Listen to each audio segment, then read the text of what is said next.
Hello hello hello students, क्या हाल है आप लोगों के भाई। आई थिंक सब एकदम बढ़िया चल रहा होगा। आप लोगों की तैयारी एकदम ऑन होगी।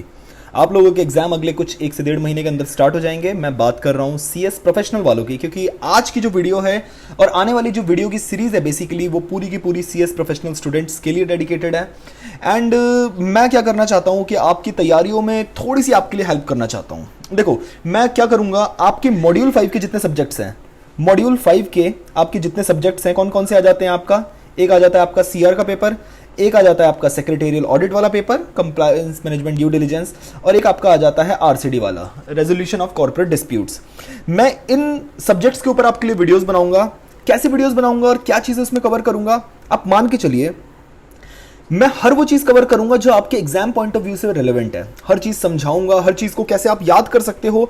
मैं बेहतर नोट्स आप लोगों से शेयर करूंगा सो दैट फ्लो चार्ट की फॉर्म में आप उसको इजीली याद कर पाओ। और हर उस चीज को फॉर द टाइम बीइंग हम लोग अवॉइड करेंगे, उसके बारे में इनडायरेक्टली एक ग्लिम्स ले लेंगे कि हाँ क्या चीज है उसके बारे में, but for the time being हम लोग उस चीज को एक बार को छोड़ देंगे जो एग्जाम के लिए इंपॉर्टेंट नहीं है। क्योंकि देखो यार, आप 500-600 पेजेस की पूरी बुक आप कोशिश करो और ये समझो कि आप कर लोगे, तो ये चीज पॉसिबल नहीं है। इवन टॉपर्स भी जो होते हैं वो ये सारी चीजें नहीं करते हैं। आपको क्या करना पड़ेगा, एबीसी एनालिसिस करना बहुत जरूरी है। क्या आपके लिए इंपॉर्टेंट है, क्या इंपॉर्टेंट नहीं है और क्या बिल्कुल इंपॉर्टेंट नहीं है। इस चीज को एग्जाम्स, जब आप एग्जाम के लिए तैयारी करते हो ना, तो ये सब चीजें कैटेगराइज करना बहुत इंपॉर्टेंट है।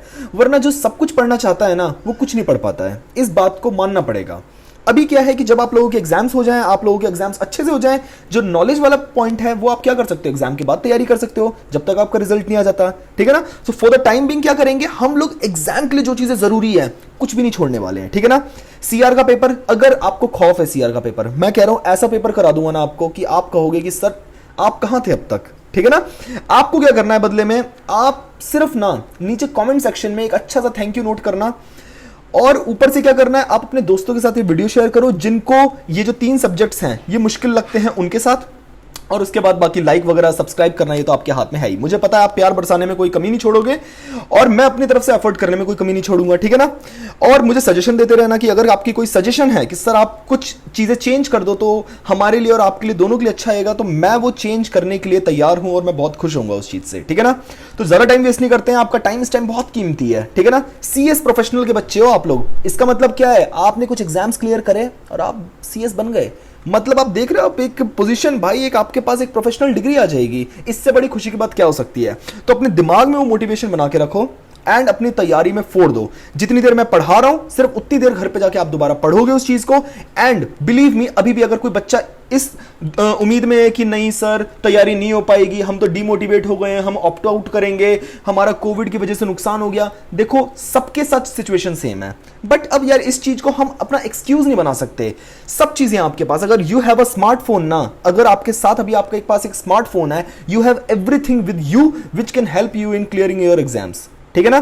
तो चलो ये सब बातें बाकी बाद में करेंगे, अब हम पढ़ते हैं अपने सब्जेक्ट की तरफ। आज क्या पढ़ने वाले हैं, आज के लिए भाई हम पढ़ने वाले हैं अपना प्यारा सा सब्जेक्ट जिसका नाम है कॉर्पोरेट रीस्ट्रक्चरिंग।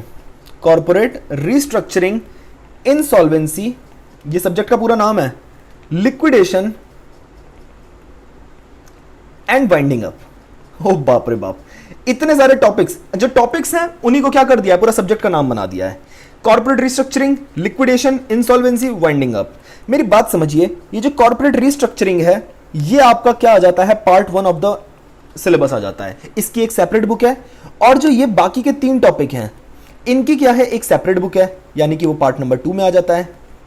यही तो पढ़ा है हम लोगों ने।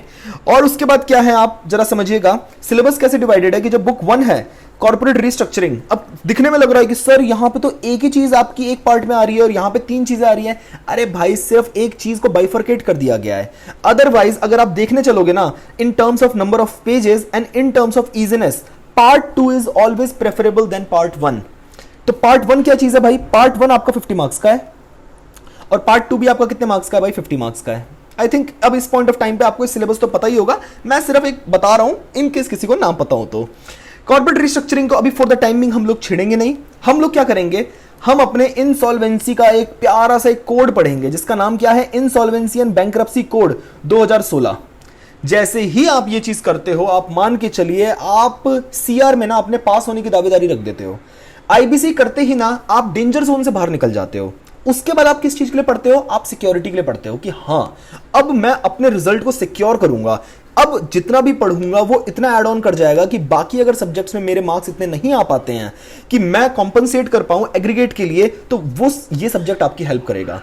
कॉर्पोरेट रिस्ट्रक्चरिंग में देखो थोड़ा सा कुछ पॉइंट्स आ जाते हैं जो डिफिकल्ट है, कॉम्प्लिकेटेड है, रिपीटेड है।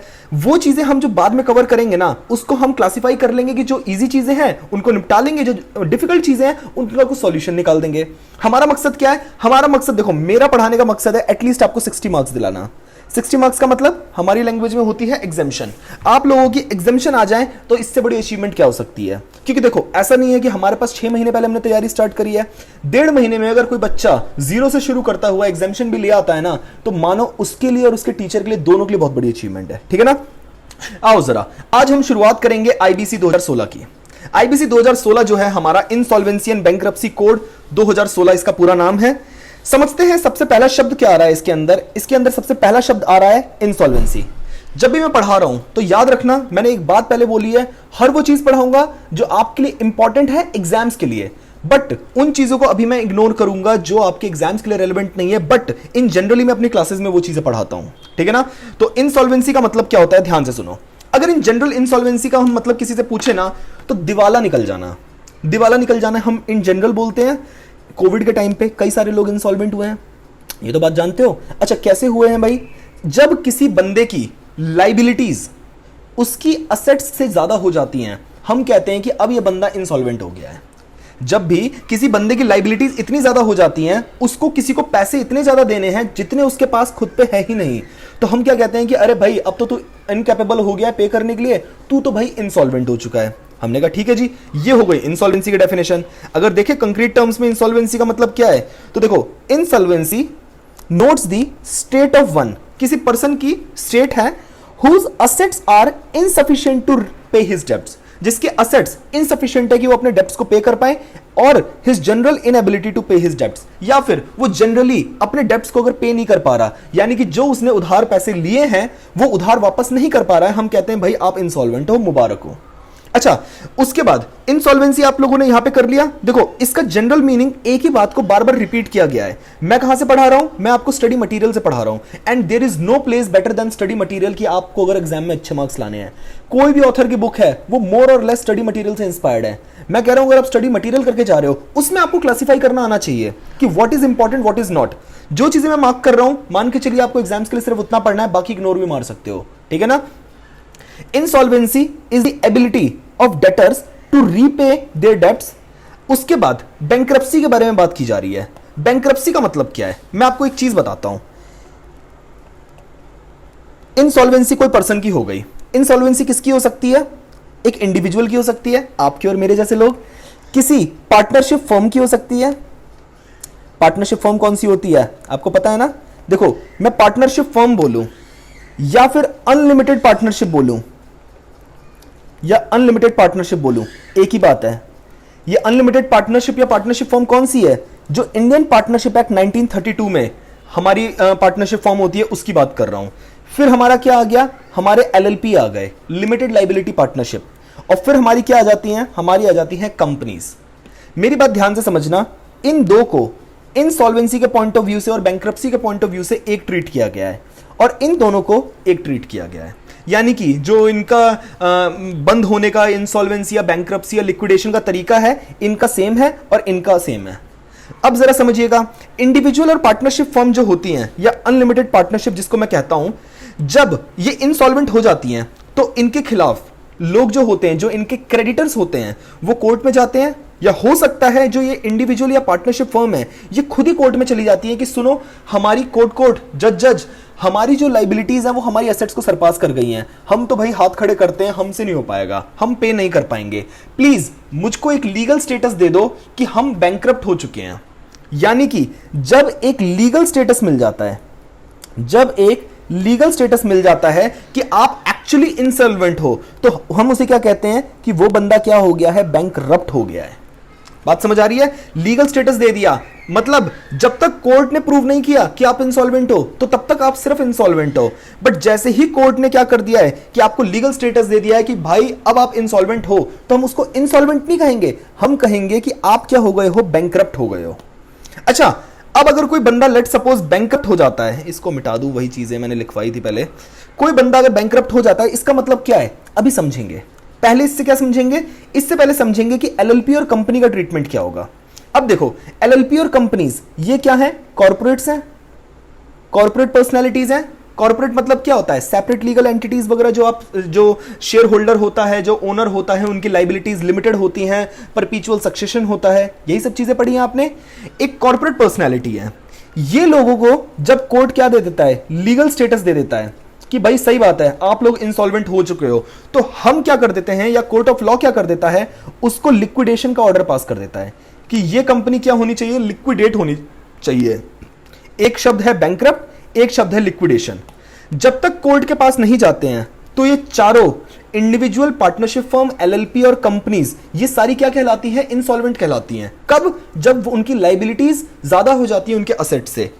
बट जैसे ही कोर्ट ऑफ लॉ में जाते हैं, इंडिविजुअल और पार्टनरशिप, तो कोर्ट क्या कहता है कि सच में यार तुम तो इंसॉल्वेंट हो, अब मैं तुम्हें डिक्लेयर करता हूं कि तुम बैंकरप्ट हो चुके हो।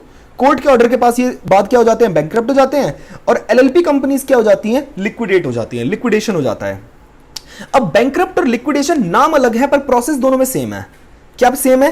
बैंकरप्सी के केस में क्या हो जाता है, जो भी इंडिविजुअल है या पार्टनरशिप फर्म है ना, उसकी जो असेट्स हैं उनको सेल कर दिया जाता है।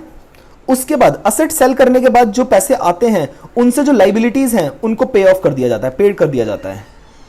On the other hand, liquidation में भी क्या हो जाता है, जो कंपनी के असेट्स हैं उनको क्या कर दिया जाता है भाई, सेल कर दिया जाता है। और जो भी पैसे आ जाते हैं, वो जो थर्ड पार्टीज हैं जिनसे उधार लिया होता है, उनको लाइबिलिटीज पे कर दी जाती है। तो अगर मैं आपसे कहूं कि बैंकरप्ट और लिक्विडेशन सिर्फ कौन से टाइप ऑफ आप क्या हो, पर्सन हो, ये मैटर करता है, वरना दोनों में जो ट्रीटमेंट होता है वो सेम टू सेम होता है। आई होप आपको ये फ्लो चार्ट समझ आ गया होगा, इसमें पूरी बात समझ आ गई होगी आपको। तो जरा देखना, अब इसमें देखो ये कहानी लिखी हुई है, ये सेल्फ रीड वाली है। आप सेल्फ रीड मारना, ये सिर्फ ना नॉलेज के लिए जरूरी है, एग्जाम के लिए जरूरी नहीं है। अब आओ जरा, मैं मार्क करा हुआ अपना पूरा का पूरा पढ़ाता हूं। इंसॉल्वेंसी मैंने बता दिया। बैंकरप्सी क्या है? It is a legal status. Legal status है किसी पर्सन का या किसी एंटिटी का। पर्सन यहां पे मैं बात कर रहा हूं इंडिविजुअल की, और एंटिटी का मतलब है partnership firm. Who can not repay their debts to creditors, वो क्या हो जाता है, बैंकरप्ट हो जाता है। बैंकरप्सी कब चालू होती है? बैंकरप्सी प्रोसेस बिगिन होती है with filing of petition. Petition मतलब एक तरीके से याचिका दायर करना होता है कोर्ट में कि यार ये बंदा हमारे पैसे नहीं दे रहा है, प्लीज एक काम करो ना, मुझे इससे पैसे दिलवा दो। और before N appropriate authority, court या एप्रोप्रिएट अथॉरिटी, अभी एप्रोप्रिएट अथॉरिटी की हम बात करेंगे, जिसको एडजुडिकेटिंग अथॉरिटी भी कहते हैं। उसमें एनसीएलटी, डीआरटीज वगैरह की हम बात करेंगे, वो बाद की चीजें हैं। अभी सिर्फ इतना समझना है कि कोर्ट या एप्रोप्रिएट अथॉरिटी के पास जाते हैं पिटिशन फाइल करके।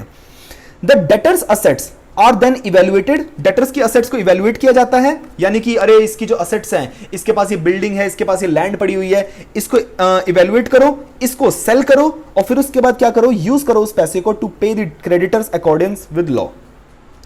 उसके बाद इंसॉल्वेंसी, सेम चीज पढ़ा चुका हूं। इंसॉल्वेंसी इज अ स्टेट, भाई ये लाइन प्यारी है। Insolvency is a state. State यानी कि सिचुएशन है कि जब बंदा दिवाला हो चुका है, कह रहा है कि अब मैं पे नहीं कर पाऊंगा, वो एक स्टेट है, सिचुएशन है, तो वो इंसॉल्वेंट है।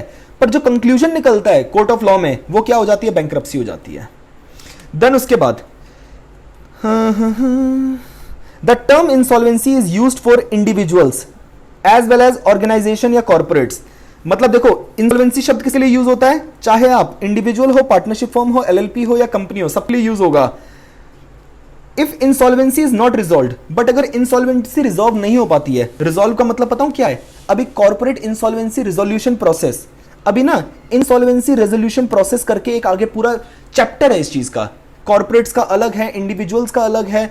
उस केस में हम पढ़ेंगे कि कैसे इंसॉल्वेंसी को पहले रिजॉल्व करने की कोशिश की जाती है, कि यार एक बंदे को ना बैंकरप्ट नहीं करते या एक कंपनी को लिक्विडेट नहीं करते हैं, इससे पहले ही अगर मामला संभल जाता है तो हम संभालने की कोशिश करेंगे, वो बाद की चीजें हैं। अभी क्या समझ रहा है कि अगर इंसॉल्वेंसी सॉल्व नहीं हो पाती है, कि वो बंदा अब नहीं पे कर सकता है, तो हम क्या करेंगे, इट लीड्स टू बैंकरप्सी। और इन केस ऑफ इंडिविजुअल्स, और लिक्विडेशन क्या हो जाती है इन केस ऑफ कॉर्पोरेट्स। और कॉर्पोरेट्स का मतलब क्या है भाई, कॉर्पोरेट्स का मतलब है एलएलपी और कंपनी। और यहां पे जब मैं इंडिविजुअल्स की बात कर रहा हूं तो यहां पे पार्टनरशिप फर्म भी इंक्लूड हो जा रही है जो अनलिमिटेड लाइबिलिटी वाली है। सिंस इंडिविजुअल्स की भी जो होती है लाइबिलिटी वो अनलिमिटेड होती है, तो पार्टनरशिप फर्म में जो पार्टनर्स होते हैं, जो इंडियन पार्टनरशिप एक्ट 1932 में पार्टनरशिप बनी है, उसमें भी जो पार्टनर्स की लाइबिलिटी होती है वो अनलिमिटेड ही तो होती है। This thing makes partnership firm under section 1932 separate to the LLP thing. LLP और पार्टनरशिप फर्म में यही तो डिफरेंस होता है। आई थिंक ये बेसिक चीजें आप लोगों को पता होंगी। फिर बैंकरप्ट की डेफिनेशन है, ये आप एक बार खुद से रीड मार सकते हैं कि section 79 subsection 4 of insolvency and bankruptcy code defines bankruptcy as the state of being bankrupt. कि बैंकरप्सी का मतलब क्या है कि जब कोई व्यक्ति बैंकरप्ट हो जाता है तो हम कहते हैं कि बैंकरप्सी हो गई। अच्छा, तो बैंकरप्ट का मतलब क्या है? बैंकरप्ट का मतलब है a debtor who has been adjudged as bankrupt by bankruptcy order under section 126। 126 के अंदर एक डेटर मतलब होता है जिस बंदे ने उधार लिया था। ध्यान से सुनो, डेटर मतलब है, एक डेटर शब्द आएगा, एक आएगा क्रेडिटर। यहां पे आपको समझ जाना है, जिसने पैसा दिया था और जिसने पैसा लिया था वो क्रेडिटर डेटर हो जाएगा। यानी कि इंसॉल्वेंट कौन हुआ होगा? डेटर इंसॉल्वेंट हुआ होगा। ये डिफरेंस आपको समझ आना जरूरी है। डेटर इंसॉल्वेंट हुआ होगा तो एक डेटर को एडजस्ट कर देते हैं bankrupt by bankruptcy order under section 126। Each of the partners of a firm, अब देखो यहां पे ये इंडिविजुअल के लिए पॉइंट है, ये किसके लिए? पार्टनरशिप फर्म के लिए पॉइंट है कि each of the partners of a firm where bankruptcy order under section 126 has been made against a firm. यानी कि जब एक फर्म क्या हो जाती है? बैंकरप्ट हो जाती है, तो हम उस केस में क्या कहेंगे कि हर पार्टनर बैंकरप्ट है, फर्म बैंकरप्ट नहीं है, हर पार्टनर बैंकरप्ट है। या फिर any person adjudged as an undischarged insolvent. Undischarged insolvent का मतलब है कि वो बंदा जिसपे से इंसॉल्वेंसी का जो आरोप है वो अभी डिस्चार्ज नहीं हुआ है, खत्म नहीं हुआ है, यानी कि वो अभी भी क्या है? इंसॉल्वेंट है। तो ये तीन तरह के लोग ना बैंकरप्ट की सिचुएशन में आ जाते हैं। आई थिंक आपको बात समझ आ गई। अब बारी आती है किस चीज की? लिक्विडेशन की। On the other hand in general sense means closure या winding up of a corporation.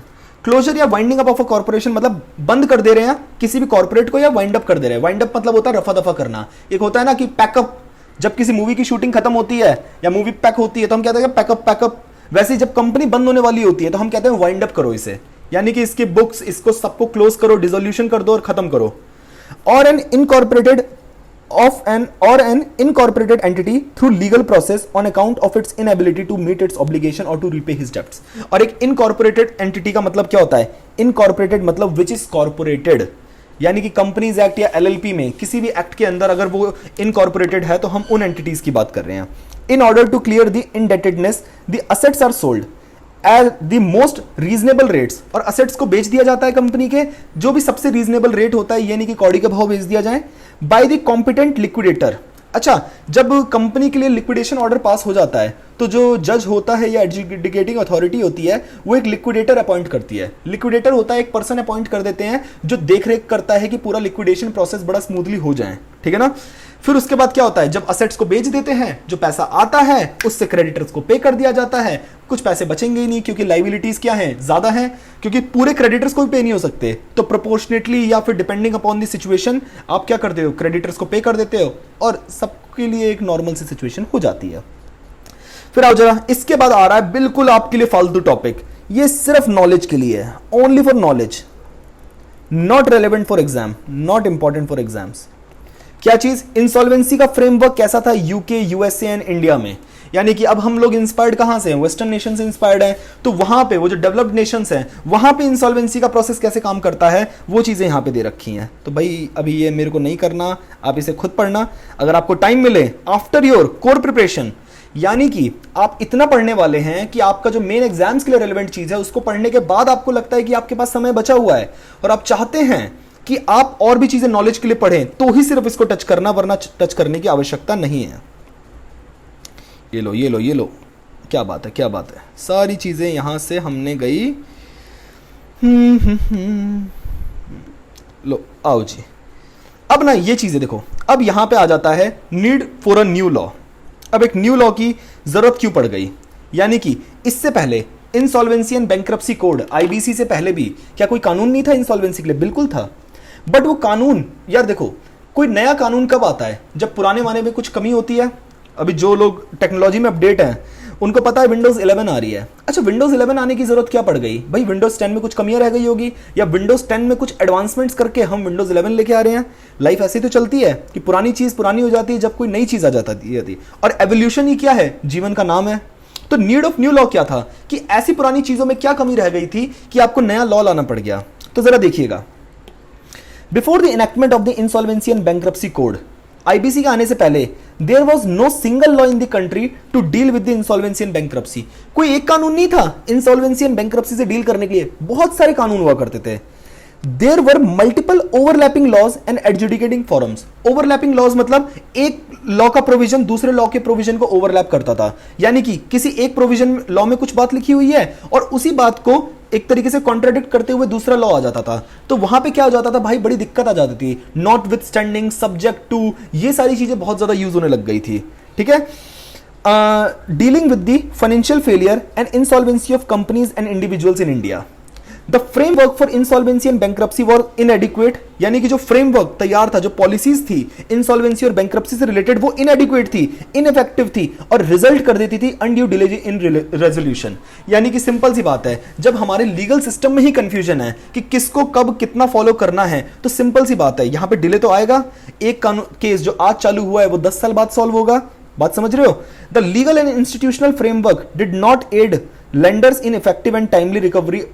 यानी कि लेंडर्स, जिन लोगों ने पैसा दिया था, वो तो भाई मार मार के एक जनरेशन तो खत्म हो जाती थी, एक जनरेशन की क्या हो जाती थी? डेथ हो जाती थी, दूसरी जनरेशन को पैसे मिलते थे, इतना डिले होने लग जाता था। तो वो चीज क्या थी? टाइमली रिकवरी नहीं हो पाती थी, तो वो मेहनत खराब हो जाती थी। अब इससे क्या हो जाता है मैं आपको बताता हूं। अब एक बात बताओ, अगर जो उधार देने वाले हैं, लेंडर्स हैं, उनको यही भरोसा नहीं है कि अगर सामने वाली कंपनी क्या हो जाती है, इंसॉल्वेंट हो जाती है, तो हमको हमारे पैसे टाइम पे मिल भी पाएंगे नहीं मिल पाएंगे, अगर उनके मन में ये एक तरीके से क्या हो जाएगी, इनसिक्योरिटी हो जाएगी, तो कोई लेंडर अपने पैसे क्यों देगा? तो इस केस में क्या हो जाएगा? और लेंडर अपने पैसे नहीं देगा तो फिर ये तो दिक्कत वाली बात आ जाएगी इकोनॉमी के लिए, क्योंकि बिजनेस के लिए बिजनेस करने के लिए पैसा नहीं होगा, जिससे क्या हो जाएगा? इकोनॉमी में आपका ग्रोथ नहीं हो पाएगी। इस चीज के लिए जरूरी था कि हम एक ऐसा सिस्टम लाना जरूरी है कि अगर कोई फर्म इंसॉल्वेंट हो जाती है तो हम उसको रेडिली, जल्दी से क्या करें, उसका बैंक्रप्सी या लिक्विडेशन जो भी प्रोसेस है उसको कंप्लीट किया जा सके। सो प्रायर टू, देखो, enactment of insolvency and bankruptcy code, IBC से पहले कौन कौन से लॉस थे, ये आप नॉलेज के लिए रखो, ये इंपॉर्टेंट है। सिक इंडस्ट्रियल कंपनीज एक्ट 1985 एक लॉ, आरडीबीएफ रिकवरी ऑफ डेप्ट due to banks and financial institution act 1993 एक ये था। SARFAESI securitisation and reconstruction of financial assets and enforcement of securities interest act 2002, SARFAESI एक चैप्टर है हमारा इसी बुक के अंदर, तो उसको बाद में पढ़ेंगे। ये भी एक एक्ट था, और कंपनीज एक्ट तो था ही।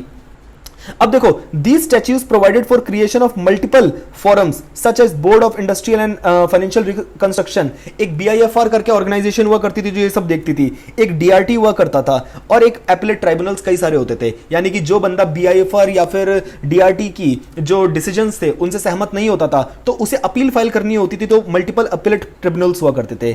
ठीक है ना? तो बस ये सारी की सारी चीजें आपको रीड करनी है। इसके बाद क्या हुआ? बड़ी दिक्कत आने लग गई, कंफ्यूजन होने लग गई। The objective of insolvency and bankruptcy code is to consolidate करना और अमेंड करना सारे लॉज को। ये जो जितने सारे लॉज हैं इनको कंसोलिडेट करके एक ही जगह ले आओ, ताकि एक लॉ दूसरे लॉ को ओवरलैप ना कर पाए। बात समझ आ रही है? Relating to reorganisation and insolvency resolution of corporate person, partnership form and individuals in a time bound manner, कि जितनी ऑर्गेनाइजेशन है भाई टाइम बाउंड मैनर में इनकी इंसॉल्वेंसी, रिकंस्ट्रक्शन, रीऑर्गेनाइजेशन, कोई भी प्रोसेस हो इस चीज से रिलेटेड, वो जल्दी से सॉल्व कर दो। An effective legal framework for timely resolution of insolvency and bankruptcy will not only encourage entrepreneurship but will also improve ease of doing business। भाई बिजनेस करने में आसानी होगी कि लेंडर को पैसे देने में डिफिकल्टी नहीं होगी, क्योंकि उसे पता है कि अगर कोई दिक्कत होती है तो इतनी जल्दी डिसीजन आ जाएगा, मतलब इंसॉल्वेंसी का बैंक्रप्सी या लिक्विडेट करके इतनी जल्दी मेरे पैसे मिल जाएंगे कि मैं इनसिक्योर नहीं हूं इस चीज में। ठीक है ना? तो इससे बिजनेस को आसानी हो जाती है बिजनेस करने में। And facilitate more investment leading to higher economic growth and development. अब जरा देखिएगा, आपको यहां पे समझना है आईबीसी के बारे में। यहां पे कुछ बातें लिखी हुई हैं कि किस टाइम पे आईबीसी आया था। यानी कि देखो, आईबीसी लाने वाली कमेटी कौन सी थी? Bankruptcy law forums committee, BLRC committee. इसका नाम याद रखना बहुत जरूरी है, ठीक है ना? ऑल्दो एग्जाम के लिए इंपॉर्टेंट हो ना हो, बट ये चीजें वो हैं जिसके बिना ना फिर आईबीसी में घुसना एक अन्याय जैसा लगेगा। बीएलआरसी कमेटी थी मिनिस्ट्री ऑफ फाइनेंस के अंडर में। आईबीसी इंट्रोड्यूस लोकसभा में कब हुआ था आपको पता है ना? सबसे पहले क्या होता है, लोकसभा में बिल जाता है, फिर राज्यसभा में जाता है, और फिर क्या होता है, फिर प्रेसिडेंट की असेंट होती है। एग्जीक्यूटिव में पढ़ के आए होगे, नहीं पढ़ के आए हो तो बेटा गलती से हुआ है paper clear. You don't deserve to be in professional guys. Lok Sabha में कब आया था? 21 दिसंबर 2015 को। फिर क्या हुआ, राज्यसभा में कब आया? 11 मई 2016 को। और प्रेसिडेंट की असेंट कब मिल गई? 28 मई 2016 को। तो देखो आईबीसी क्या है, होल ऑफ इंडिया में आता है, यानी कि including Jammu and Kashmir. Article 370 is no more here, okay. फिर उसके बाद हमें समझना है सेक्शन 2। अब देखो section 2 of IBC as amended vide IBC amendment act 2018 क्या प्रोवाइड करता है कि ये जो कोड है इंसॉल्वेंसी एंड बैंक्रप्सी कोड, वो किन सिचुएशंस में अप्लाई होगा, किन कंपनीज पे अप्लाई होगा, किन ऑर्गेनाइजेशंस पे अप्लाई होगा। कोई भी कंपनी इनकॉर्पोरेटेड है जो कंपनीज एक्ट में, ऑफ कोर्स सी बात है, कॉर्पोरेट। कोई भी other company governed by any special act, किसी और स्पेशल एक्ट में अगर आ रखी है तो वो वहां पे एप्लीकेबल हो जाएगा। देन उसके बाद क्या हो जाएगा, एलएलपी। एलएलपी किस में आ जाएगा? LLP act 2008। Such other body incorporated under any law for the time being in force. कोई और बॉडी अगर सेंट्रल गवर्नमेंट ने स्पेसिफाई कर रखी है, बचपन बीत गया होगा आपका, हर सब्जेक्ट में आपको लॉ की वाली चीज नजर आ जाएगी, as specified by the central government.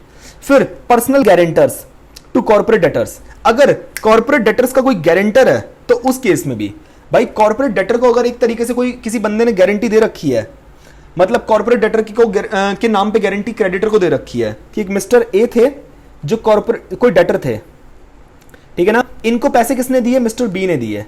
और मिस्टर बी ने किस वजह से पैसे दिए? क्योंकि सी ने गारंटी दी थी मिस्टर बी को कि ए बढ़िया आदमी है, आप इसको पैसे दे सकते हो। अब अगर ए धोखा दे देगा पैसे देने से, तो अब किसको लपेटेंगे? सी को लपेटेंगे ना। तो इस केस में सी भी कौन बन जाएगा? एक तरीके से डेटर बन जाएगा, तो रिकवरी इससे भी की जा सकती है, तो इसके ऊपर भी एप्लीकेबल होगा। फिर पार्टनरशिप फर्म आ गया, फिर प्रोप्राइटरशिप फर्म आ गया, इंडिविजुअल्स आ गए, एंड सो ऑन। बात समझ रहे हो? फिर हम सारी चीजों से डील करेंगे, हम इंसॉल्वेंसी से डील करेंगे, हम लिक्विडेशन से डील करेंगे, जो कोड लिक्विडेशन करवाती है, वॉलंटरी लिक्विडेशन से डील करेंगे। वॉलंटरी लिक्विडेशन होता है जब कंपनी खुद बोलती है कि भाई हम अब बिजनेस नहीं करना चाहते, हम तंग आ गए हैं, हम वॉलंटरीली खुद से लिक्विडेट होना चाहते हैं। और बैंक्रप्सी इंडिविजुअल्स के केस में, यार मैं ज्यादा तेज तो नहीं चल रहा, आई थिंक इतना तेज चलना तो बनता है, समझ आपको पूरा आ रहा होगा। अगर आपको लगता है मेरी स्पीड बहुत तेज है तो 0.75 वाली स्पीड कर लो, तो थोड़ा सा स्लो हो जाऊंगा, ठीक है ना। आओ जी, की objectives of the insolvency and bankruptcy code 2016। हर चीज जो नई चीज आती है वो किसी ऑब्जेक्टिव के साथ आती है, कुछ उसका मकसद होता है। तो आईबीसी का क्या मकसद है, अब जरा देखिए।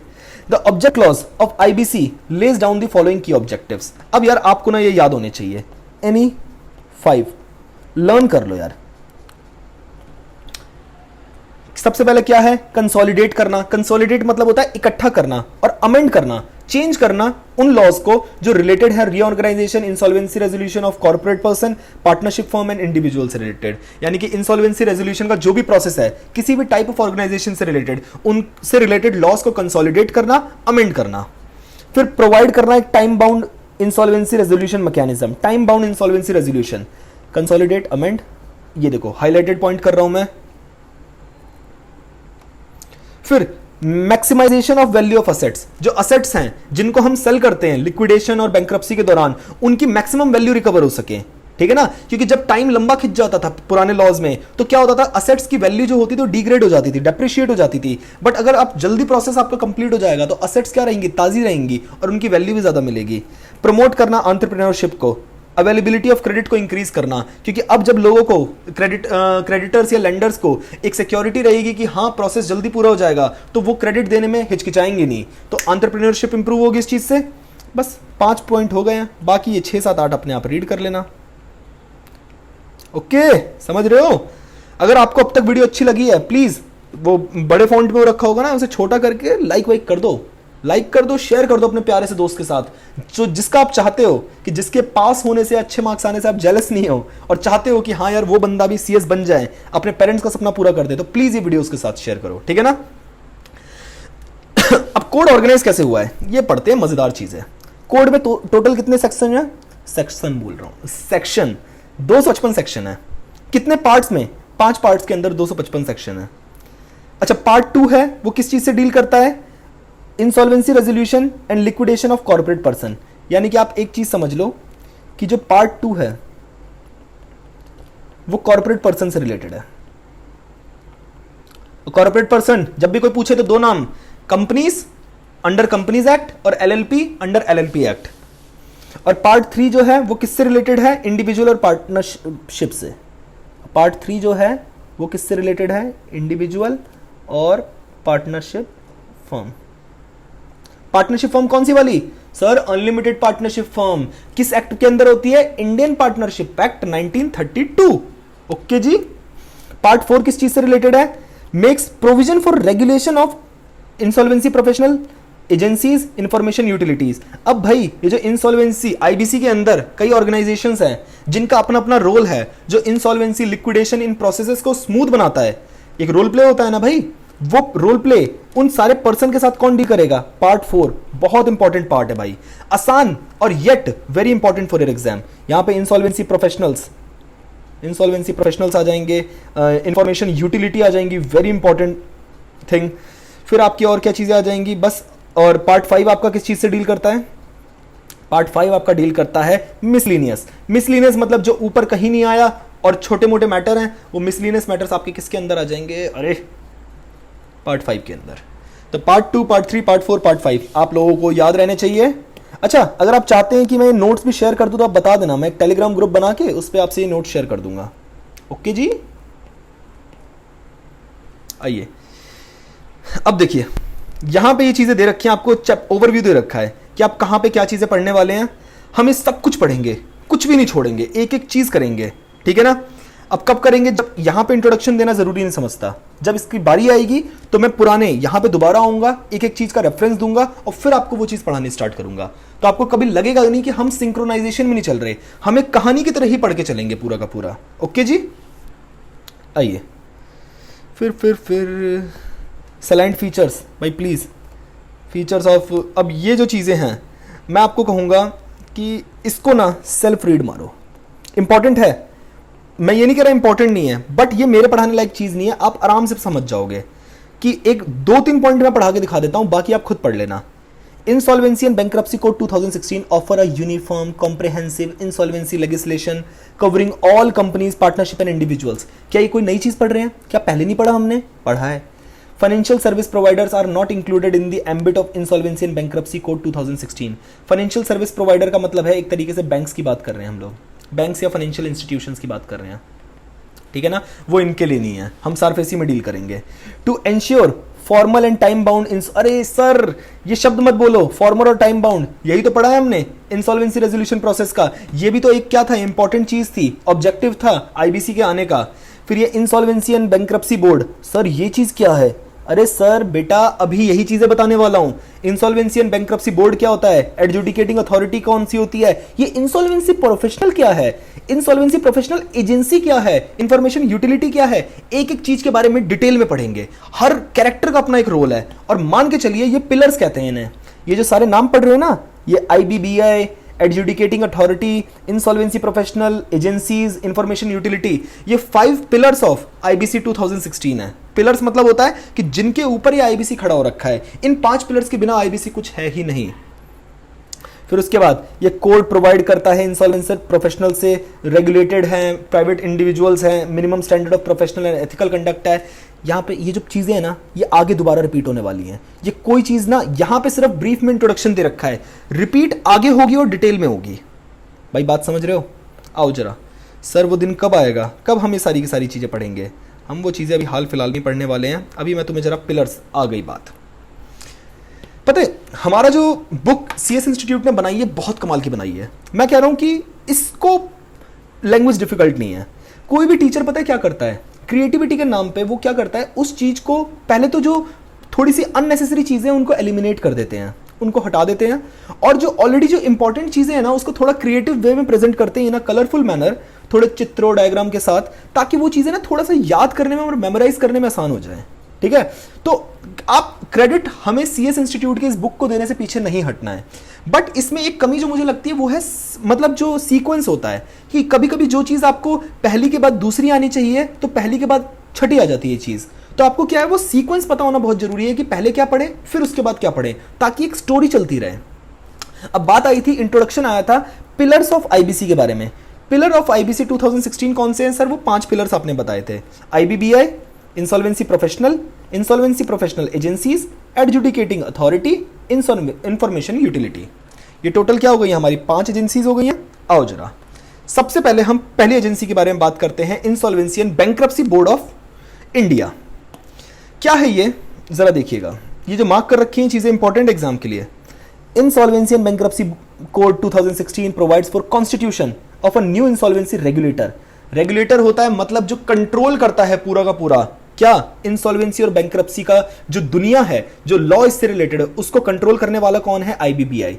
जैसे सिक्योरिटीज से जो डील होती हैं उसको कौन सा बोर्ड कंट्रोल करता है? SEBI, security and exchange board of India. जो आरबीआई होता है, जितने भी मनी से रिलेटेड मैटर्स होते हैं वो कौन कंट्रोल करता है? हमारा central bank, reserve bank of India. वैसे ही इंसॉल्वेंसी और बैंक्रप्सी से रिलेटेड जो कोड है उसके जितने भी चीजें एस्पेक्ट्स हैं उनको कौन कंट्रोल करता है बेटा? रेगुलेट करता है आईबीबीआई। तो ये मेन बॉडी है जिसके बिना इंसॉल्वेंसी और बैंक्रप्सी नहीं हो सकती इंडिया के अंदर। That is the insolvency and bankruptcy board of India. Insolvency and bankruptcy board of India was established on 1 अक्टूबर 2016। 1 अक्टूबर 2016 मई में क्या हुआ था? प्रेसिडेंट की असेंट मिली थी और अक्टूबर 2016 में मतलब कुछ महीने बाद ही क्या हुआ? आईबीबीआई का फॉर्मेशन कर दिया। अब से आईबीबीआई बोलूंगा, insolvency bankruptcy board of India नहीं बोलूंगा। एक चीज याद रखना, आगे चाहे मैं चाहे बुक चाहे आईबीबीआई बोले या इसका पूरा नाम insolvency and bankruptcy board of India बोले या सिर्फ बोर्ड बोले, समझ जाना एक ही बात है। अब यहां पे बोर्ड है तो यहां पे सीबीएसई बोर्ड तो यूज नहीं करेंगे, कॉन्टेक्स्ट नाम की भी तो एक चीज होती है। आपको कॉन्टेक्स्ट पता होना जरूरी है कि अगर हम इंसॉल्वेंसी चैप्टर पढ़ रहे हैं तो उसमें बोर्ड का मतलब क्या है? सेबी तो हो नहीं सकता, आईबीबीआई होगा। तो ये बातें याद रखनी है। It is a unique regulator which regulates a profession as well as process. Profession को भी रेगुलेट कर रहा है और प्रोसेस को भी। प्रोफेशन क्या है? इंसॉल्वेंसी प्रोफेशनल्स जो हैं इनका जो प्रोफेशन है इसको रेगुलेट करता है, एज वेल एज प्रोसेस को भी। प्रोसेस किस चीज का? इंसॉल्वेंसी रेजोल्यूशन का जो प्रोसेस है, इंसॉल्वेंसी को जो रिजॉल्व करते हैं। रिजॉल्व मतलब कि इंसॉल्वेंसी से बैंक्रप्सी की स्टेट ना आए, इस चीज को कहते हैं इंसॉल्वेंसी रेजोल्यूशन। ये जो प्रोसेस है इसको भी कौन कंट्रोल करता है? ये जो आईबीबीआई है ये। उसके बाद the board is responsible for implementation of code, कि इंप्लीमेंटेशन हो जाए इस कोड का भली भांति। Consolidate amend the laws relating to insolvency resolution of corporate person, partnership firm, individuals in a time bound manner. क्या सर एक ही बात बार बार रिपीट हो रही है? हाँ हाँ हाँ, एक ही बार रिपीट हो रही है। फिर code provides that board shall be a body corporate. जो बोर्ड है वो एक बॉडी कॉर्पोरेट होना चाहिए। सर बॉडी कॉर्पोरेट तो बचपन से पढ़ते आ रहे हैं। सर क्या ये परपीचुअल सक्सेशन होता है? हाँ। सर इसकी क्या अपनी कॉमन सील होती है? हाँ।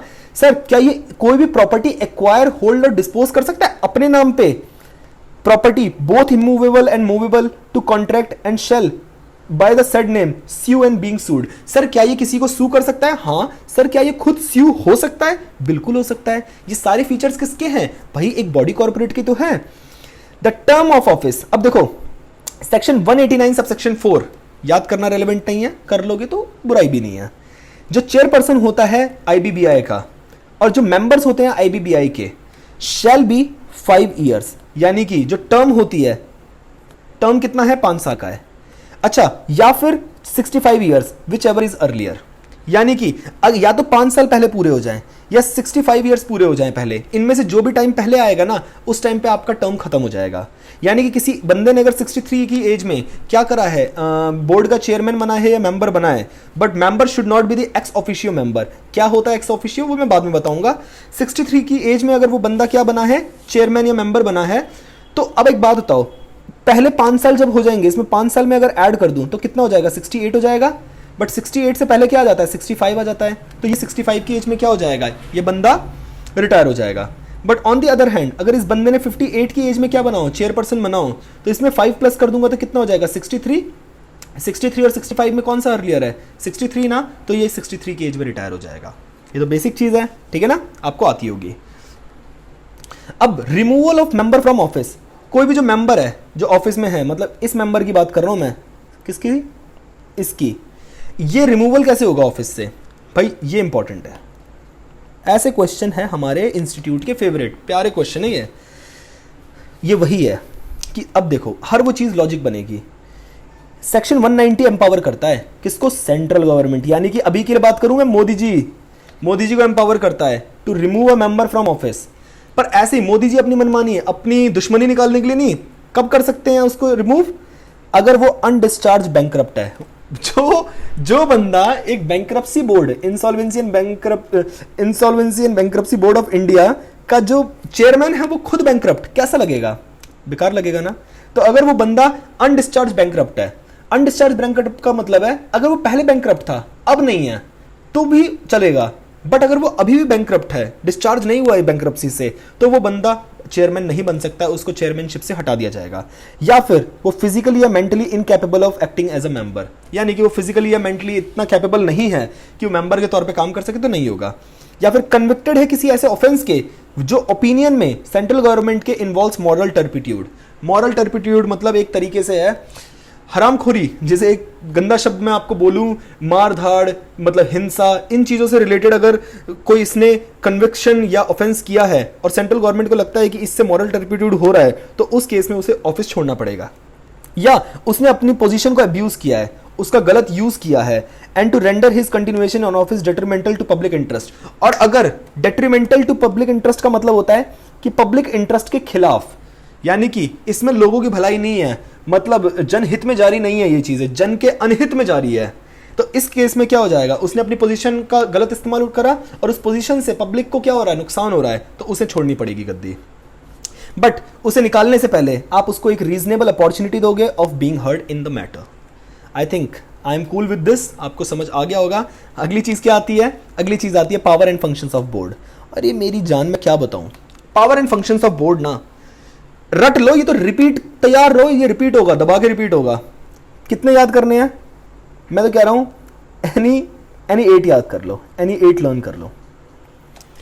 और क्या है ये, इतने सारे हैं, तुम देख रहे हो, बाप रे बाप, बाप रे बाप। अब ये जो चीजें हैं आप एक बार रीड करना स्टार्ट करो, मैं कुछ चीजें बता देता हूं, उसके बाद आप ना कुछ मत करना, छोटे छोटे वर्ड्स हैं वो आपको समझ आ जाएंगे, नहीं समझ आ रहे डिक्शनरी यूज कर लो। बट क्या करना है ना हमें, देखो मेरे को भी, मैं चाहता हूं कि मैं अपना टाइम जो लगाऊं वो रेलेवेंट चीजों पे लगाऊं, ना कि इन तरह की चीजों पे लगाऊं जो कि यूजुअल है और आप सेल्फ रीड करके भी उनको पढ़ सकते हो। जैसे इंसॉल्वेंसी एंड बैंक्रप्सी बोर्ड का पावर या फंक्शन क्या है? पावर का मतलब है कि उसका क्या क्या करने की ताकत है, फंक्शन मतलब उसे क्या क्या काम करने हैं, ड्यूटीज। वो रजिस्टर करेगा इंसॉल्वेंसी प्रोफेशनल एजेंसीज को, इंसॉल्वेंसी प्रोफेशनल्स को एंड इंफॉर्मेशन यूटिलिटी को, और रिन्यू करेगा या विड्रॉ करेगा, सस्पेंड करेगा, कैंसिल करेगा उनके रजिस्ट्रेशन। अब ये जो बाकी के पिलर्स हैं, यानी कि 5 पिलर्स थे, उनमें एक पिलर कौन है? हमारा बोर्ड, IBBI। इसके अलावा जो 4 पिलर्स हैं उनका जो रजिस्ट्रेशन है वो बोर्ड के साथ ही होता है, यानी कि बोर्ड उनको रजिस्टर कराता है अपने पास उन पोजीशंस में, तो वो क्या करेगा? उनका रजिस्ट्रेशन करेगा। बट अगर सामने वाले की तरफ से, उन पिलर्स की तरफ से अगर कोई कमी रह जाती है तो बोर्ड क्या करेगा? उनका रजिस्ट्रेशन कैंसिल भी कर सकता है, विड्रॉ कर सकता है, सस्पेंड कर सकता है। ये क्या हो गया? फंक्शन हो गया। अब मुझे एक बात बताओ, इसमें कई सारे फंक्शंस तो ऐसे हैं जो जब तक आप आगे टॉपिक पढ़ोगे ना तब तक आपको फंक्शन समझ नहीं आएंगे।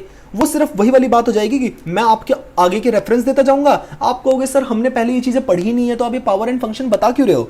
तो आपको ये चीज मैं रेकमेंड करूंगा क्या कि ये वाली चीज जो है फॉर द टाइम बिंग आप इसको पेंडिंग कर दो, पेंडिंग कर दो। जब ये चैप्टर या आने वाले कुछ चैप्टर्स जो बोर्ड से रिलेटेड हैं वो पूरे खत्म हो जाएं, उसके बाद आप वापस यहां पे आना power and functions of board पढ़ने, एंड आप समझ जाना, उसको पढ़ते ही आपको समझ आ जाएगा सर ये वही चीजें तो हैं जो हम हर चैप्टर में पढ़ते हुए आ रहे थे, वही चीजें हैं, बस वो एक ही जगह क्या कर दी है? कंसोलिडेट करके एक ही जगह इकट्ठी करके लिख दी हैं, तभी तो वो इतने सारे पॉइंट हो गए हैं। ठीक है ना? और मेरे को लगता है कि हमारे इस प्यारे इंस्टीट्यूट के पास और भी अच्छे क्वेश्चंस देने की पॉसिबिलिटी है, इंस्टेड ऑफ कि what are the power and functions of वो insolvency and bankruptcy board of India. ये सबसे इजी क्वेश्चन होगा जो इंस्टीट्यूट बनाना चाहेगा। ठीक है ना? अब देखो इजी तब लगता है, इजी सिर्फ वो चीज होती है जो आप पढ़ के जा रहे हो, और यूजुअली बच्चे इस चीज को छोड़ते नहीं हैं, पढ़ के तो जाते ही हैं, क्योंकि इतने सारे पॉइंट्स में अगर आपने 8 पॉइंट याद भी कर लिए तो कितनी ही मेहनत लगनी है। और कई सारे पॉइंट्स क्या होते हैं? बड़े जेनरिक किस्म के होते हैं। प्रमोट करना ट्रांसपेरेंसी और best practices in the governance, यानी कि transparency and best practices in the governance, सब कुछ अच्छे से चले उसको प्रमोट करना। वेबसाइट मेंटेन करना, and such other universally acceptable repository of electronic information as may be necessary, कि इंफॉर्मेशन को एक जगह आप क्या कर लोगे, इकट्ठा कर लोगे जो भी इससे रिलेटेड है, और एक वेबसाइट पे आप ये सब चीजें अपलोड कर दोगे। वेबसाइट होनी चाहिए फंक्शनल वहां पे आके, ताकि कोई भी अपने ग्रीवेंसेस का रिड्रेसल पा सके। ये सारी की सारी चीजें हैं। एक एंटर करना मेमोरेंडम ऑफ अंडरस्टैंडिंग, MOU होते हैं ना, with any other statutory authority. Other statutory authority क्या हो सकता है ICSI हो एक स्टैट्यूटरी अथॉरिटी, हो सकता है RBI हो। मतलब किसी भी नई स्टैट्यूटरी अथॉरिटी के साथ या अलग स्टैट्यूटरी अथॉरिटी के साथ आप क्या करते हो, MOU साइन कर लेते हो। MOU मतलब होता है कि तुम हमारे काम आओ, हम तुम्हारे काम आए। इशू करेंगे necessary guidelines to the insolvency professional agencies, professionals and information utilities. इससे जनरल कुछ नहीं हो सकता। तो आप फॉर द टाइम बिंग इसको पेंडिंग करोगे, और उसके बाद हम लोग क्या मूव करते हैं, अगले टॉपिक पे मूव करते हैं। अगला टॉपिक या अगला पिलर का नाम क्या है, इंसॉल्वेंसी प्रोफेशनल। इंसॉल्वेंसी प्रोफेशनल का होता है, इससे पहले अब देखो मैंने क्या कहा, सीक्वेंस की बात कही है ना मैंने। इंसॉल्वेंसी प्रोफेशनल से पहले हमें क्या पढ़ना है, इंसॉल्वेंसी प्रोफेशनल एजेंसीज क्या चीज होती हैं। 1 मिनट का टाइम देना, मैं पानी पी लूं जरा, अभी पी लो, सुनते सुनते भी तो प्यास लग जाती है।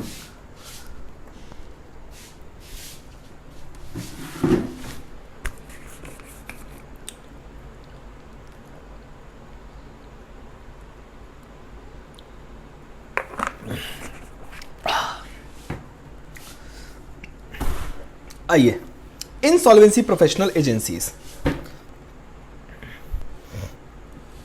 देखो, insolvency professional agencies are designated to regulate insolvency professionals. देखो मैं आपको एक सिंपल सी बात बताता हूं। Insolvency and bankruptcy board of India है, एक हिरार्की समझ लो। उसके अंडर में कुछ इंसॉल्वेंसी प्रोफेशनल एजेंसीज क्या होती हैं, रजिस्टर्ड होती हैं। इन इंसॉल्वेंसी प्रोफेशनल एजेंसीज का काम क्या होता है, इंसॉल्वेंसी प्रोफेशनल्स जो होते हैं, अलग अलग इंसॉल्वेंसी प्रोफेशनल्स होते हैं, उनको रजिस्टर करना, उनको ट्रेनिंग कराना, उनको तैयार करना, ताकि वो इजीली इंसॉल्वेंसी और बैंक्रप्सी से रिलेटेड जितने मैटर्स हैं या जितने प्रोसेसेस हैं जो इस कोड के अंदर होते हैं, उन सबको करने के लिए वो प्रोसेस क्या हो जाएगा, तैयार हो जाएगा, वो प्रोफेशनल तैयार हो जाएगा। तो ट्रेनिंग कराने वाला कौन है, इंसॉल्वेंसी प्रोफेशनल एजेंसीज हैं। करने वाला कौन है, इंसॉल्वेंसी प्रोफेशनल्स हैं। और प्रोफेशनल एजेंसी को कंट्रोल करने वाला कौन है, IBBI, हमारा प्यारा बोर्ड है। अब आपको यहां पे खुशी होने वाली है, अभी एक रेफरेंस आने वाला है हम लोगों का, ठीक है ना, जरा देखना। Insolvency professional agencies are designated to regulate insolvency professionals, regulate करना। दीज एजेंसीज क्या करती हैं, एनरोल करती हैं इंसॉल्वेंसी प्रोफेशनल्स को। एनरोल मतलब होता है एक तरीके से एडमिशन देती हैं। उनको क्या करती हैं, provide pre registration educational course, registration से पहले उनको एक एजुकेशनल कोर्स दिया जाता है, उनको पढ़ाया जाता है टू इट्स एनरोल्ड मेंबर्स, और enforce a code of conduct for their functioning, और एक कोड ऑफ कंडक्ट सेट कर देते हैं कि ये काम आपको करना है, ये काम आपको नहीं करना है, ये काम करोगे तो आप अच्छे बच्चे, ये काम करोगे तो आप गंदे बच्चे रहोगे तो आपके खिलाफ एक्शन लिया जाएगा। They also issue authorisation for assignment to IPs enrolled with them. Authorisation for assignment, यानी कि असाइनमेंट मतलब होता है कि किसी इंसॉल्वेंसी प्रोफेशनल को कोई काम असाइन करना, कि एक पर्टिकुलर लेट सपोज कोई केस आया है तो वो इंसॉल्वेंसी प्रोफेशनल जो काबिल प्रोफेशनल है उसको वो काम सौंप देना, एक तरीके से असाइनमेंट होता है। In exercise of powers conferred by the insolvency and bankruptcy code 16, IBBI has framed the following regulations to regulate the working of insolvency professional agencies। अब देखो ये लॉज बना रखे हैं कि insolvency and bankruptcy board of India model bylaws and governing body of insolvency professional agency regulation 2016, यानी कि IBBI की रेगुलेशंस हैं किस चीज से related, bylaws, model bylaws and governing body of insolvency professional agencies से related. Insolvency and bankruptcy board of India, insolvency professional agency regulation 2016। याद करना जरूरी है? नहीं, आपको याद करना जरूरी नहीं है, क्योंकि अगर आप याद कर भी लोगे तो आप याद रख नहीं पाओगे। अब देखो मेरे को ध्यान से समझो, इंपॉर्टेंट क्या है, ये इंपॉर्टेंट है, मैंने बताया ना अभी हम लोगों का रेफरेंस आने वाला है। Following are the insolvency professional agencies registered under the code. सबसे पहला कौन है, Indian institute of insolvency professional of ICAI। जो बच्चे CA के इसको देख रहे हैं, क्योंकि भाई IBC तो वहां पे भी है ना, ये देखो ICAI के जो इंसॉल्वेंसी प्रोफेशनल एजेंसी है उसका पूरा नाम क्या है, institute of chartered accountant of India नहीं, वो तो सिर्फ CA बनाती है, Indian institute of insolvency professional of ICAI। फिर हमारा ये CS का हो गया, अब CS लोगों का हो गया ICSI institute of insolvency professional, और फिर CMA वालों का भी हो गया, कौन सा? Insolvency professional agency of institute of cost accountant of India. बात समझ आ रही है? यानी कि हम तीन सिस्टर्स सीए, सीएस, सीएमए। भाई एक होता है ना, दुनिया चले ना श्री राम के बिना, राम जी चले ना हनुमान के बिना। वैसे सीए, सीएस और सीएमए भी क्या है, एक तरीके से रिलेटेड है भाई। जब सीए का नाम लिया जाएगा तो बाकी दो लोगों का भी नाम लिया जाएगा जरूर, ठीक है ना। अब जरा देखो, section 199 of the code provides that save as otherwise provided in this code no person shall carry on its business as insolvency professional agency. कोई और बंदा एरा गैरा इन तीन के अलावा इंसॉल्वेंसी प्रोफेशनल एजेंसी नहीं बन जाएगा और एनरोल नहीं कर लेगा इंसॉल्वेंसी प्रोफेशनल्स को, accept under in accordance with this certificate of registration issued in this behalf by the board. यानी कि जब तक insolvency and bankruptcy board of India ने आपको एक ऑथराइजेशन सर्टिफिकेट या सर्टिफिकेट ऑफ रजिस्ट्रेशन इशू नहीं किया कि आप मुबारक हो, आप इंसॉल्वेंसी प्रोफेशनल एजेंसीज बन गए हैं, अब आप एनरोल कर सकते हो अपनी एजेंसी के अंदर अपनी इंसॉल्वेंसी प्रोफेशनल्स को, तब तक आप as a IPA insolvency professional agency work नहीं कर सकते हैं। So, according to section 204 of this code, insolvency professional agency perform the following functions, जिनका नाम क्या है? मेंबरशिप देना पर्सन्स को जो फुलफिल करते हैं उन क्राइटेरियाज को जो बायलॉज में on payment of membership fee. Bylaws मतलब होता है इंटरनल लॉज, बायलॉ का मतलब होता है जो इंसॉल्वेंसी प्रोफेशनल एजेंसी है उनका जो अपना बायलॉ है कि उनका जो क्राइटेरिया है किसी मेंबर को सिलेक्ट करने का या मेंबर को एज अ प्रोफेशनल तैयार करने का, उस क्राइटेरियाज को अगर कोई बंदा फुलफिल करता है तो हम उसको क्या कर देते हैं? मेंबरशिप दे देते हैं। स्टैंडर्ड्स ले डाउन करना फॉर प्रोफेशनल कंडक्ट कि क्या चीज़ें आपको एटलीस्ट करनी है, मतलब क्या एथिक्स होने चाहिए आप जब अपने काम को कर रहे हो, ये सारी की सारी चीज़ें। उनकी परफॉर्मेंस को मॉनिटर करना कि भाई ये लोग काम सही से कर रहे हैं नहीं कर रहे हैं। जैसे होता है ना कि कोई कंपनी सेक्रेटरी अगर बेईमानी करता है या गलत तरीके से काम करता है, प्रोफेशन का नाम डुबाता है, तो हम लोग जो ICSI है उसकी परफॉर्मेंस को मॉनिटर करता है और अकॉर्डिंगली क्या करता है, उस पर स्ट्रिक्ट डिसिप्लिनरी एक्शंस लेता है। सेफगार्ड करना rights, privileges and interest of insolvency professionals who are its members, अपने लोगों को रक्षा करना उनका। सस्पेंड करना और कैंसिल करना अपने इंसॉल्वेंसी प्रोफेशनल्स की मेंबरशिप का who are its members on the grounds of set out in the bylaws. अगर बायलॉज को फॉलो नहीं किया मेंबर्स ने तो उनकी मेंबरशिप क्या करना? कैंसिल करना। रिड्रेस करना ग्रीवियंसेस, रिड्रेस द ग्रीवियंसेस मतलब हो गया एक तरीके से जो मुसीबतें हैं जो किन लोगों को हो रही है, जो कंज्यूमर्स ऑफ इंसॉल्वेंसी प्रोफेशनल्स हैं, यानी कि जो इसके इंसॉल्वेंसी प्रोफेशनल्स हैं उसकी सर्विसेज के जो कंज्यूमर्स हैं, उनका कोई क्लाइंट है, अगर वो इंसॉल्वेंसी प्रोफेशनल की किसी हरकत से परेशान है और उस कंज्यूमर ने एजेंसी को क्या कर दिया? कंप्लेंट कर दी, तो उसको उसकी ग्रीवियंसेस को रिड्रेस करना। और पब्लिश करना इंफॉर्मेशन अबाउट इट्स फंक्शन, अपने फंक्शन के बारे में इंफॉर्मेशन पब्लिश करना कि क्या क्या हमारे फंक्शन है, कौन कौन सी हमारे बंदे लोग मेंबर्स हैं, क्या परफॉर्मेंस है उसके मेंबर्स की, such other information as may be specified by regulation. और रेगुलेशन कौन सी वाली भाई? ये वाली रेगुलेशन जिसकी हम बात कर रहे हैं, ये वाली जो 2 रेगुलेशंस हैं इनके अकॉर्डिंग। आई थिंक आपको ये बात समझ आ गई होगी और इतने में आपको याद भी हो जाना चाहिए। अच्छा सुनो, एक तरीका बताऊं आपको पढ़ने का। अब जैसे अभी मैंने ये चीज़ें समझाई है ना, आप वीडियो को पॉज कर दो तुरंत। अब उसके तुरंत बाद ना आप ये इंसॉल्वेंसी प्रोफेशनल एजेंसी एक बार खुद से बिल्कुल लर्न करने की नियत से, समझा तो मैंने दिया, समझ आपने लिया, अब आपको लर्न करने की नियत से इस चीज को पढ़ना है। क्योंकि जब ना देखो पढ़ने के 2 क्राइटेरियाज होते हैं। जैसे मैं पहले पढ़ता था ना, एक फॉर ग्रांटेड पढ़ता था, उसमें क्या होता था कि हाँ एक चीज को समझ रहा हूं, पढ़ लिया, बट उसमें लर्निंग पोर्शन नहीं होता था। मतलब मैं अपने माइंड को स्ट्रेस नहीं करता था कि तुझे इस चीज को याद करना है। इससे क्या होता था ना कि आपको दोबारा एक बार और पढ़ना पड़ता है उतनी मेहनत के साथ। बट अगर आप एक बार उसको लर्न करने के इंटेंशन से पढ़ लेते हो समझने के तुरंत बाद, तो आपका काम बहुत आसान हो जाता है। उसके बाद आप सीधे रिवीजन भी कर दोगे ना तो आपकी बात बन जाएगी। Got it? ये है आपको ज्यादा सिलेबस जब कम टाइम में कंप्लीट करना होता है इसके तरीके। अब आई थिंक अभी इस वाली वीडियो में इतना ही करता हूं। अब जस्ट इसकी अगली जो वीडियो आएगी अभी आपको नीचे ही या तो डिस्क्रिप्शन में आपको मिल जाएगी, पूरी प्लेलिस्ट है, इसके तुरंत बाद आपको अगला पार्टी मिल जाएगा, ठीक है ना। अभी तक यहां पे करते हैं, इसके बाद आपको अगली वीडियोस में मिलेगा। चलो भाई, see you in the next class. अगर आपको वीडियो पसंद आई है तो चैनल को सब्सक्राइब एक तो खुद करो, क्योंकि सिर्फ ये नहीं, अभी बहुत यूजफुल काम आने वाले हैं। आप CS बन जाओगे ना, उसके बाद भी आपकी लाइफ में काम आएगा ये चैनल, ठीक है। और अपने दोस्तों से शेयर करो, लाइक करो भाई, मोटिवेशन मिलती है। पता है गला दर्द होने लग जाता है पढ़ाते पढ़ाते, तो मोटिवेशन कैसे मिलेगी? आप लोगों के प्यार से। लाइक कर दो, अच्छा सा कमेंट कर दो, बात बन जाएगी। चलो, thank you so much guys, have a wonderful day, all the best for your exams.